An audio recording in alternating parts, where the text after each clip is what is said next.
Who likes to save their old parts? It's a balance, right? How do we save our old parts but not have too much stuff? Oops.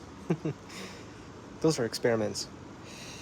Wolf King GT Pro, we're checking the front brakes right now. And here's the old ones. You can see they're worn out pretty bad. This is just metal on this side, but on this side is where the brake pad is.